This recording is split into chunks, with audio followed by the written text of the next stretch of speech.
decir que cae juicio sobre la tierra, ¿ok? El mar se torna rojo como Egipto, ¿ok? Diciéndole a la humanidad que si ellos practicaban siempre lo que era la maldad, el derramamiento de sangre, Dios le iba a dar el vino de su ira, ¿ok? Y todo eso está coordinado.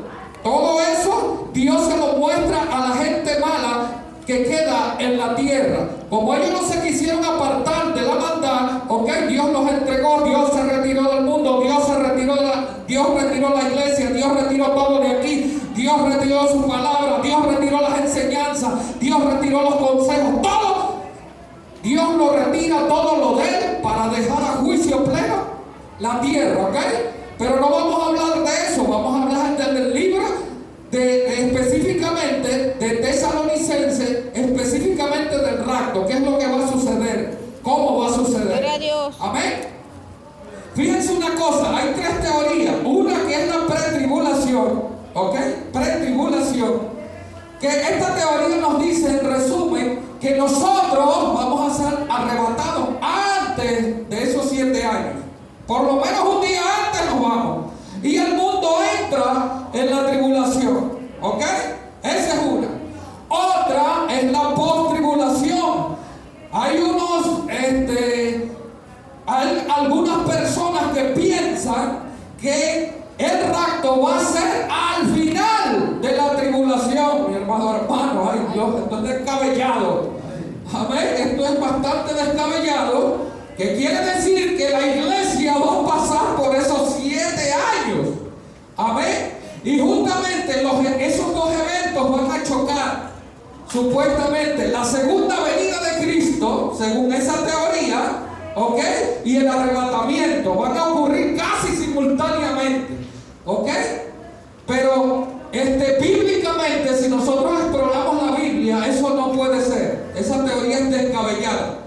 Hay otra teoría donde ponen el rapto al medio de la tribulación, ¿ok? Casi en el medio, que la llaman preira, que es cuando Dios va a derramar las copas de ira, ¿ok?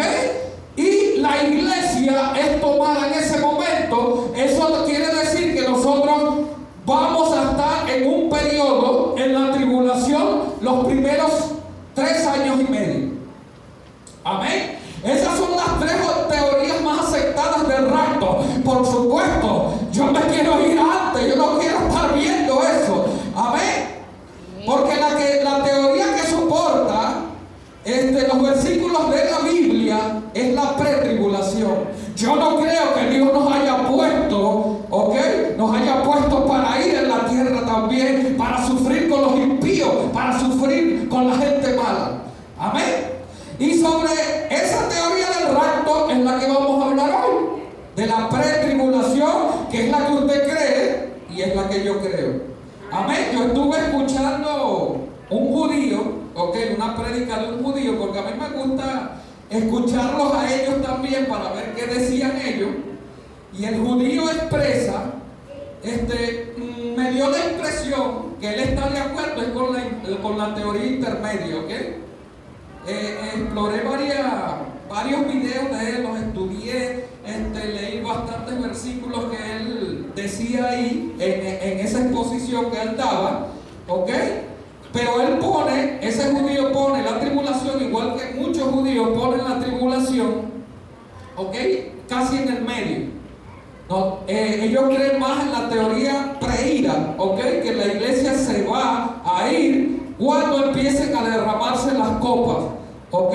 Y él citaba unos versículos que nos vamos a pasear más tarde por allá, ¿ok? Fíjense una cosa ahora. Pablo nos dice aquí en 1 Tesalonicenses, ¿por qué sale Pablo a decir esto? ¿Ok? ¿Por qué Pablo sale primeramente a hablar acerca del rapto de la iglesia o el arrebatamiento? ¿Ok? ¿Saben una cosa? La iglesia de Tesalónica, ¿ok? Ella fue en un periodo de persecución. Para que podamos entender por qué Pablo se involucra hablando esto. La iglesia tesalonicense estaba siendo perseguida en esos años ¿ok? Y las personas cristianas que estaban allí en esas ciudades, por supuesto, estaban siendo martirizadas. Los romanos lo estaban matando, amén. Y había mucha confusión acerca de esto, ¿ok?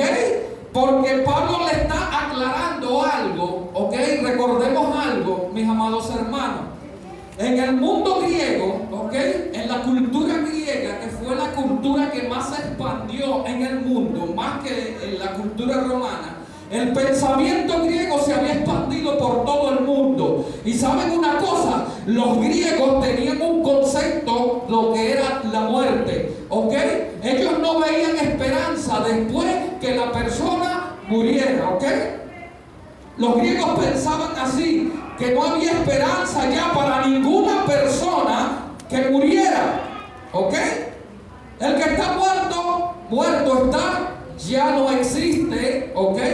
No existe pensamiento, no existe absolutamente, ¿ok? Que esa es la teoría más que todo que han adoptado los adventistas y es la teoría que han adoptado los testigos de Jehová, ¿ok? Que uno después que se muere, no hay nada más, ¿ok?